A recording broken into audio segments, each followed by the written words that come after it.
silver chalice here, which the reason we use silver, according to the LaVeyan philosophies, is just because it's the opposite of what the Christian church uses, which is gold. So we use silver instead. Having the gods or goddesses represented on your altar. There's other things you can do. You don't have to have a statue version like what I have here.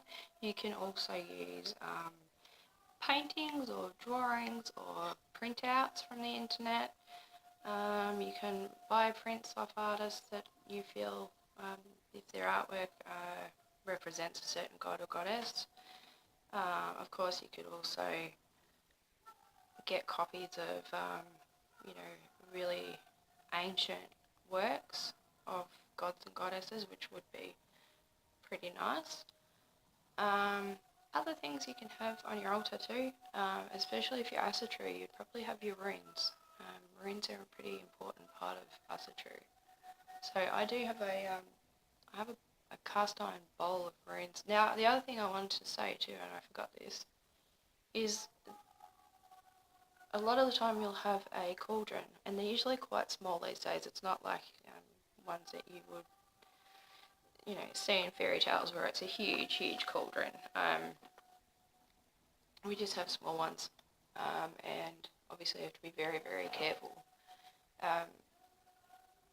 What you usually use in them is a combination of methylated spirit and Epsom salt, and you don't want to use too much, depending on how long you want it to burn for.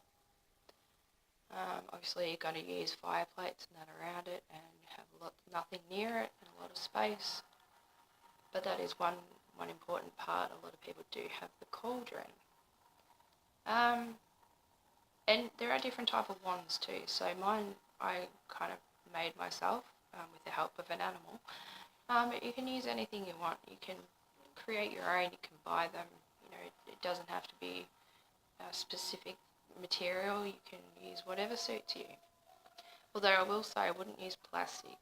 You want to use something natural. Keep everything as natural as you can.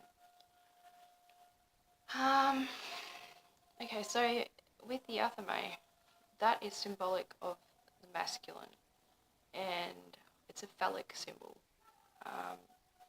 It goes with the chalice. So the chalice is the opposite.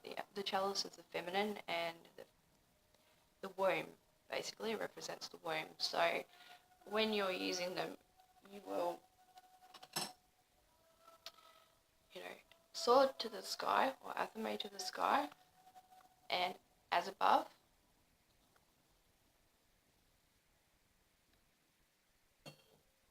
so below. So the phallus enters the womb, basically, or the lady parts.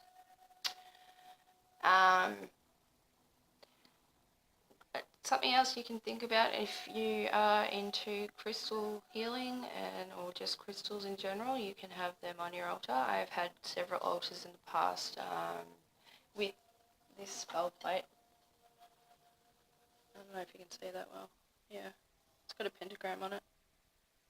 I used to, I'll have a candle in the center of it, and then it'll be surrounded by either crystal runes or just crystals. I have a ton of different crystals, so it's pretty easy to create a circle out of them. Another thing a lot of people have is divination tools. So you can use tarot cards. A lot of the